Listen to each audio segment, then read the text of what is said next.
Land lord ಹೊಸ Kannada action drama.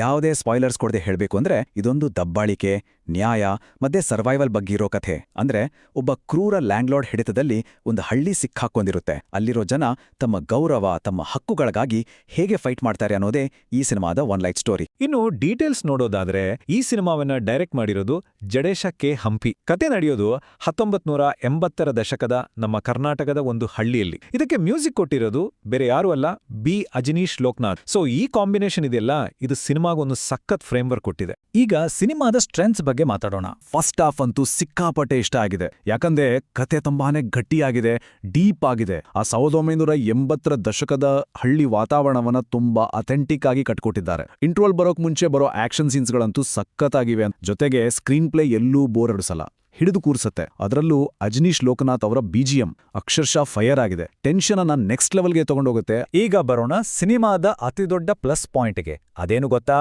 Acting. ಇಲ್ಲಿ hero versus villain performance ಬಗ್ಗೆನೇ ಹೆಚ್ಚು ಚರ್ಚೆ ಆಗ್ತಿರೋದು. ಒಂದ್ ಕಡೆ ದುನಿಯಾ ವಿಜಯ್ ತಮ್ಮ ರಾ ಪರ್ಫಾರ್ಮೆನ್ಸ್ ಇಂದ ಟಾಪ್ ಫಾರ್ಮ್ನಲ್ಲಿದ್ದಾರೆ. ಸಿನಿಮಾದ ಇಮೋಷನಲ್ ವೇಟ್ ಅನ್ನ ಅವರೇ ಹೊತ್ತಿದ್ದಾರೆ. ಇನ್ನೊಂದ್ ಕಡೆ ರಾಜ್ಬಿ ಶೆಟ್ಟಿ, ಅಬ್ಬಾ, ಅವರ ವಿಲನ್ ಪಾತ್ರ ಇಡೀ ಶೋನೇ ಕದ್ದಿದೆ ಅಂತ ಹೇಳ್ಬೋದು.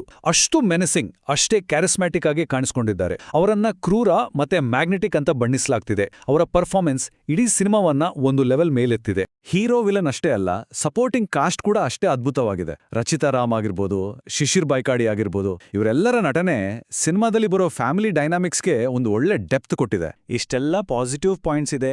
ಓಕೆ, ಇದನ್ನ ದೊಡ್ಡ ತಪ್ಪುಗುರು ಅಂತ ಹೇಳೋಕ್ಕಾಗಲ್ಲ.